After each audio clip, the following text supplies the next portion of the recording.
بسم اللہ الرحمن الرحیم۔ اس وقت ہم تاشقند میں ہیں، ازبکستان کا ایک دارالخلافہ تاشقند۔ ازبکستان اصل میں ہماری تاریخ کا، اسلامی تاریخ کا ایک بہت اسلامی تاریخ یہاں سے وابستہ ہے۔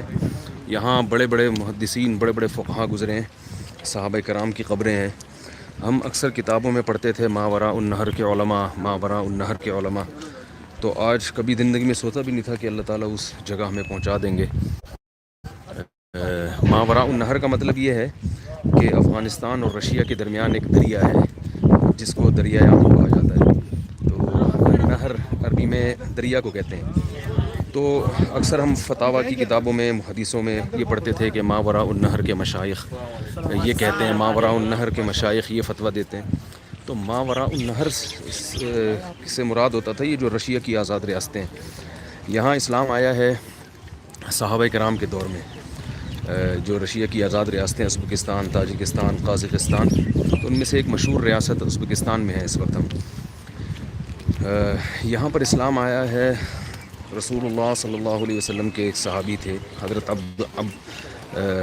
عبداللہ ابن عباس رضی اللہ عنہ کے بھائی، حضرت عباس کے بیٹے قاسم ابن عباس، جو رسول اللہ صلی اللہ علیہ وسلم کی زمانے میں بچے تھے، مگر آپ صلی اللہ علیہ وسلم کی تدفین میں شریک تھے، قبر میں دفنانے میں بھی آپ کے ساتھ شریک تھے وہ، اور دوسرے حضرت عثمان ابن عفان رضی اللہ تعالیٰ عنہ کے بیٹے تھے سعید ابن عثمان ابن عفان۔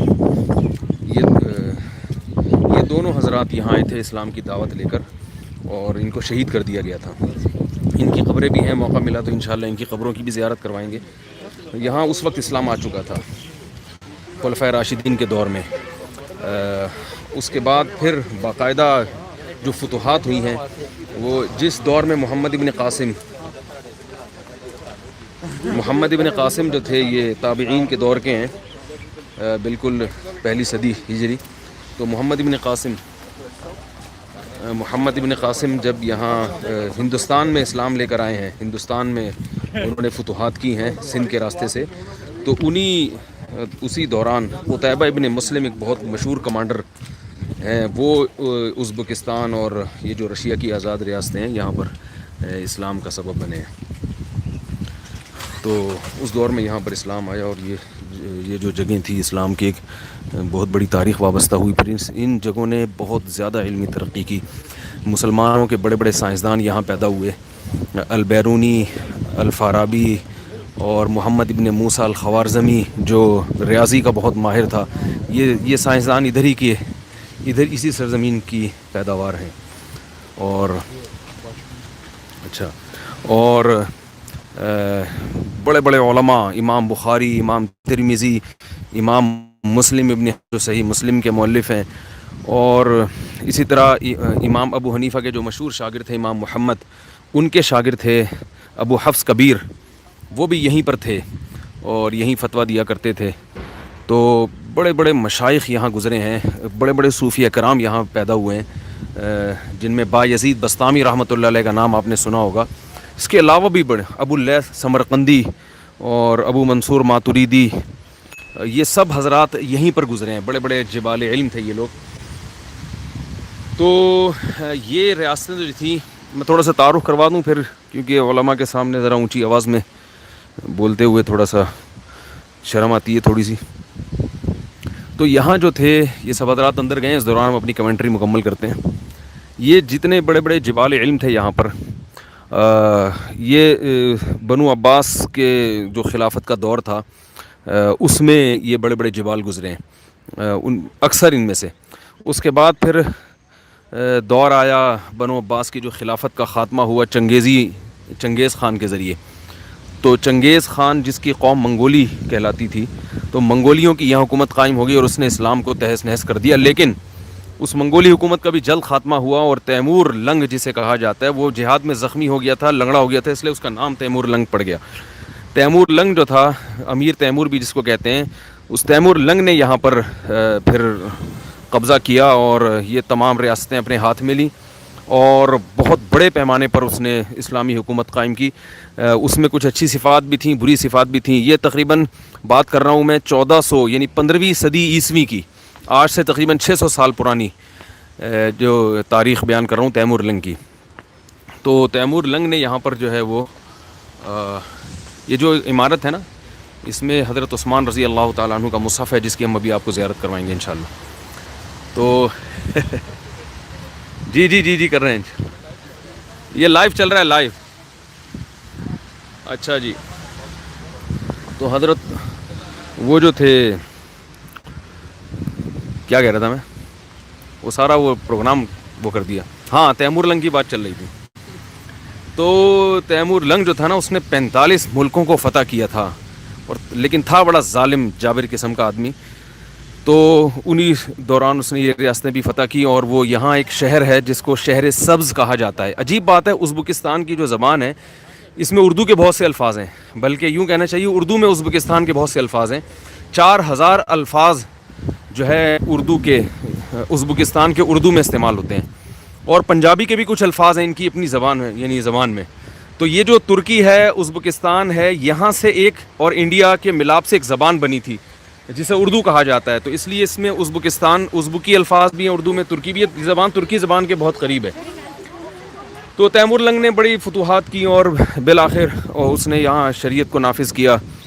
اور وہ کمال کی بات یہ کہ وہ خود بھی چنگیز خان کے خاندان سے ہی تعلق رکھتا تھا، لیکن چنگیز خان کے خاندان سے تعلق کی وجہ سے اس میں یہ سفاکی بہت زیادہ تھی، جس کی وجہ سے اس نے بہت خون خرابہ کیا تھا. اور پھر اس نے یہ فرق نہیں کیا کہ مسلمانوں کے خلاف لڑنا ہے یا غیر مسلم کے خلاف، وہ سبھی کے خلاف لڑتا رہا. بس وہ چاہتا تھا میری حکومت قائم ہو جائے. تو اس میں مسلمانوں کو بھی بہت نقصان ہوا، اور اس نے دہلی بھی فتح کیا، دلی بھی فتح کیا اس نے. ہندوستان پہ بھی بہت بڑے حصے پر اس نے حکومت کی. اور پھر آگے اسی کی نسل میں ظہیر الدین بابر پیدا ہوا، جو مغل بادشاہوں کا مغل بادشاہ تھا، جس نے پھر پورے ہندوستان پر بڑی زبردست حکومت کی. تو لیکن تیمور لنگ سے ایک نقصان بھی ہوا، وہ یہ کہ اس کی جو ہماری جو خلافت عثمانیہ تھی، اس میں جو ترک کمانڈر تھا بایزید یلدرم، تو بایزید جو یلدرم تھا، اس کے ارادے تھے پورے یورپ پہ کو فتح کرنے کے. لیکن تیمور لنگ کی بغاوتوں کی وجہ سے اور ان کی لڑائی کی وجہ سے بایزید بستامی اور تیمور لنگ آپس میں لڑ پڑے، اور بالآخر بایزید یلدرم جیسا بہادر آدمی گرفتار ہو گیا. تو اس کی وجہ سے تمام مورخین تقریباً یہ بات لکھتے ہیں کہ اگر یہ لڑائی نہ ہوتی تو آج پورا یورپ اور یعنی پوری دنیا میں مسلمانوں کی حکومت ہوتی. تو یہ آپس کی لڑائی سے بہت بڑا ایک نقصان ہوا. تو یہ میں نے مختصر سی تاریخ آپ کو بیان کی ہے. پھر اس کے بعد 1920 کے لگ بھگ رشیا نے ان تمام اسلامی ریاستوں پر قبضہ کر لیا. امام بخاری کے وطن پر، امام ترمذی، یہ وہ جگہیں جہاں جو ہمارے علم کے مراکز تھے، جہاں سے ہمارے سائنسدان اور بڑے بڑے علماء پیدا ہوئے، محدثین فقہا پیدا ہوئے، جو دینی علوم کا ایک مرکز سمجھی جاتی تھی جو جگہیں، اور جہاں عالم اسلام کے ایک نامور محدث جن کے پوری دنیا میں اثرات ہیں، امام بخاری، محمد ابن اسماعیل، وہ پیدا ہوئے. جن علاقوں میں خانقاہیں ہوا کرتی تھیں، مدارس آباد تھے، ہزاروں مدارس ہوا کرتے تھے. یہاں کیا ہوا ہے کہ کہا جاتا ہے کہ چند یہودی مدرسوں میں داخل ہوئے، یہودیوں نے اپنے بچوں کو داخل کیا اور وہ عالم بنے، اور انہوں نے پھر امت میں اختلافات کا بیج بونا شروع کیا. وہ آئے اسی سازش کے تحت. میں انتہائی اختصار کے ساتھ ذرا تاریخ بیان کر رہا ہوں. تو انہوں نے جو ہے کیا کیا کہ یہاں کے پھر اختلاف اور فرقواریت شروع کر دی، اور آپس میں کچھ ایسے حالات پیدا ہوئے کہ مسلمان کمزور ہوئے، اور اس کمزوری کا رشیا نے ناجائز فائدہ اٹھایا، اور سوویت یونین ان تمام ملکوں کو ہڑپ کر گیا، اور بہت بڑے پیمانے پر اس نے پھر اللہ کا نام لینے پر پابندی لگا دی. اس قدر ظلم ہوا. آپ تاریخ اٹھا کے پڑھیں، یہاں کے جو مقامی لوگ ہیں وہ بھی بتاتے ہیں کہ یعنی اگر دیکھتے تھے کسی بچے کا، کوئی بچہ بسم اللہ الرحمن الرحیم پڑھ رہا ہے تو اس کے باپ کو اٹھا کے فوراً لٹکا دیا جاتا تھا، قتل کر دیا جاتا تھا کہ اس نے اپنے بچے کو بسم اللہ کیوں سکھائی ہے.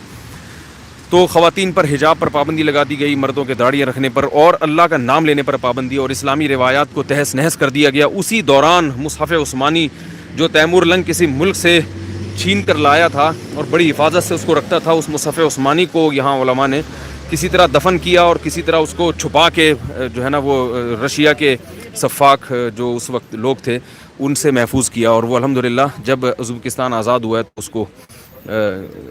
اس کو یعنی الحمدللہ سب اس کی کھلے عام زیارت کرتے ہیں. تو اس قدر اس نے پابندی لگائی کہ خفیہ ایجنسی کے لوگ آتے اور دیکھتے کہ کہیں کوئی اللہ قرآن پاک اگر کسی کے پاس موجود ہے اس کو قتل کر دیا جاتا، یعنی قتل سے کم سزا نہیں تھی۔ اس دور میں جو دین کا جذبہ رکھنے والے لوگ تھے، اور ان میں کچھ خواتین کے نام بھی آتے ہیں، انہوں نے اپنے بچوں کو تیار کیا عالم بنانے کے لیے اور چھپ چھپ کے پڑھایا، اور ان میں بہت سے شہید بھی ہوئے، لیکن الحمدللہ بہت سے اس علم کو محفوظ رکھنے میں کامیاب ہوئے۔ کتابوں میں لکھا ہے کہ اس طریقے سے پڑھایا گیا، یہاں کے لوگ بھی بتاتے ہیں کہ یعنی مدارس اس طرح سے بنائے گئے کہ بعض مدرسوں میں مدرسے کی دیوار کے باہر فحش تصاویر اور شراب کی بوتلیں رکھی جاتی تاکہ خفیہ ایجنسی کے لوگ آئیں تو وہ یہ سمجھیں کہ یہ کوئی شراب خانہ ہے، اور اندر تہخانوں کے اندر قال اللہ اور قال رسول، قرآن حدیث اور فقہ کی تعلیم دی جاتی تھی، اور ان بچوں کو منع کیا جاتا تھا کہ باہر نکلتے ہوئے کوئی ایسا حلیہ اختیار کریں جس سے ذرا سا بھی شبہ ہو، اور ان کو سختی سے یعنی ذرا سا بھی شبہ ہو کہ یہ مسلمان ہیں۔ تو بہت ظلم اور بربریت، 70 سال سوویت یونین کا تسلط رہا ان علاقوں پر، بہت شدید ظلم کے حالات ان لوگوں نے دیکھے، مگر جو اللہ کے جو ایمان پر رہنے والے لوگ تھے وہ ڈٹے رہے اور کٹتے رہے، اور انہوں نے اللہ کے قرآن کی، اللہ کے دین کی حفاظت کی، اور غاروں میں چھپ چھپ کے قرآن کو حفظ بھی کرتے رہے۔ ایسی خواتین کے واقعات ہیں کہ ایک خاتون پیر ذوالفقار صاحب نے ان کا انٹرویو لیا تھا، وہ بتاتے ہیں کہ 90 سال کی عمر میں ان کا انتقال ہوا، اور اس نے کہا کہ اللہ مجھے ایمان پر موت دے، وہ پوری زندگی اپنا ایمان بچانے میں لگی رہیں۔ پیر ذوالفقار صاحب نے براہ راست انٹرویو لیا یا کسی نے انٹرویو لیا اس خاتون سے بھی، مجھے صحیح یاد نہیں ہے پورا۔ تو اس طرح سے لوگوں نے ایمان کی حفاظت کی۔ جب روس کو افغانستان میں شکست ہوئی ہے، اور یہ میں سمجھتا ہوں بلکہ سب ہی یہ کہتے ہیں، سب علماء، جب رشیا کو افغانستان میں شکست ہوئی ہے، یعنی یہ تو روس تو ہڑپ کرتا جا رہا تھا تمام ریاستوں کو، لیکن جب وہ افغانستان میں داخل ہوا ہے تو بلا مبالغہ پٹھانوں نے افغانستان کے جب وہ افغانستان میں داخل ہوا ہے تو جو افغان پٹھان تھے، افغانی تھے اور فارسیوان تھے وہاں کے، انہوں نے بہت سخت لڑائی لڑی ہے۔ ساری دنیا جانتی ہے کہ 16 لاکھ سے زیادہ انسان شہید ہوئے، اور بالآخر روس کا وہاں سے زوال شروع ہوا، اور ایسی قربانیاں دیں کہ اسلاف کے دور کی یاد تازہ کر دی انہوں نے۔ جو بھی افغان جہاد میں ماضی میں شریک ہوئے ہیں، آپ ان کے جو پرانے لوگ ہیں آپ ان سے انٹرویو لے سکتے ہیں، کس طرح سے انہوں نے غلیلوں سے لڑنا شروع کیا، اور کیچڑ جو ہے وہ لے جا کے ٹینکوں پہ مل دیا کرتے تھے، اور یعنی ایک ایک ٹینک کو پکڑنے کے لیے ہزاروں لوگ شہید ہوتے تھے۔ اس طرح سے انہوں نے بے پناہ قربانیاں دیں، اور رشیا کا جو تکبر تھا اس کو خاک میں ملایا۔ دنیا کی کمزور ترین قوم کو اللہ نے دنیا کی طاقتور ترین قوم پر غلبہ عطا کیا۔ یہ افغانوں کی بہت بڑی قربانی تھی جس پر ان کو اپریشیٹ کرنا چاہیے، ان کو سیلوٹ کرنا چاہیے، اور انہوں نے پاکستان کی بھی حفاظت کی، ورنہ رشیا کا اگلا قدم پاکستان ہوتا، اور پاکستان بھی آج ایک بالکل لبرل اور سیکولر ملک بن چکا ہوتا۔ جو بے حیائی رشیا میں تھی اور جو یہاں ہوا کرتی تھی، لوگ بتاتے ہیں کہ مسجدوں کو شراب خانے بنا دیا تھا ان لوگوں نے۔ تو 70 سال رشیا نے یہاں حکومت کی ہے اور اسلام کو تہس نہس کرنے کی کوشش کی، لیکن افغانوں کی بہادری کی وجہ سے رشیا کو شکست ہوئی، اور الحمدللہ جب سوویت یونین کا زور ٹوٹا ہے تو پھر یہ علاقے آزاد ہونا شروع ہوئے، اور اس میں ازبکستان، تاجکستان، یہ تمام اسلامی ریاستیں آزاد ہوئیں، اور دوبارہ یہاں الحمدللہ اسلام کی بہاریں، اب اسلام کی جو ہے وہ بہاریں پھوٹنے لگی ہیں۔ اور یہ خاص بات یہ کہ یہاں فرقواریت نہیں ہے، یہ لوگ پاکستان کے علماء سے خاص محبت کرتے ہیں۔ ہمارے ساتھ ابھی قاری حلیف، بلکہ ہم قاری حلیف جالندری صاحب کے ساتھ ہیں، ان کی یہ کوشش ہے کہ یہاں کے علماء کو یہ کہیں کہ کیونکہ جو ہے یہ ان لوگوں کا تقریباً کیا 100% لوگ یہاں فقہ حنفی ہی کو فالو کرتے ہیں، کیونکہ جب سے اسلام یہاں پر آیا تو فقہ حنفی ہی کو فالو کیا جا رہا ہے، خاص طور پر اس ازبکستان میں۔ اور جو اس نیشاپور وغیرہ کے علاقے ہیں وہاں پر امام احمد بن حنبل کے فالوورز تھے۔ تو چونکہ یہ لوگ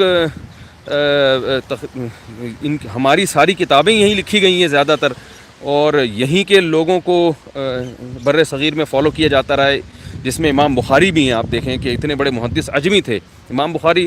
جب ہم بخارا جائیں گے انشاءاللہ کل بائی ٹرین، تو میں پھر وہاں پر امام بخاری کی سیرت اور بخاری کی جو امتیازی حیثیت ہے اور امام بخاری کی قربانیوں کا کچھ تھوڑا تذکرہ کروں گا انشاءاللہ، اور امام بخاری کی قبر کی ہم زیارت بھی کروائیں گے انشاءاللہ۔ پھر امام ترمذی کی بھی زیارت کروائیں گے، ان کی قبر کی اور ان کی خدمات۔ تو جو بڑی بڑی شخصیات آتی رہیں گی انشاءاللہ اس سفر میں ہم آپ کو تھوڑا سا تعارف کرواتے رہیں گے، تاکہ آپ لوگوں کو بھی فائدہ ہو، کیونکہ اس طرح سے تاریخ اچھی طرح یاد ہو جاتی ہے۔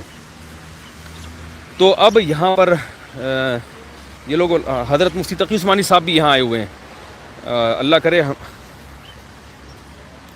حضرت اقدس حضرت مفتی تقی عثمانی صاحب بھی یہاں آئے ہوئے ہیں، اللہ کرے ہماری ان سے بھی ملاقات ہو جائے۔ تو ان حضرات نے حضرت کا بہت زیادہ اکرام کیا ہے، آپ لوگوں نے یہ واٹس ایپ پہ تصویریں دیکھی ہوں گی، اور یہاں علماء نے ملاقات رکھی، اور حکومتی سطح پہ الحمدللہ علماء کے اس وفد کو پروٹوکول دیا جا رہا ہے، اور ایمبیسی میں بھی ملاقات رکھی گئی ہے۔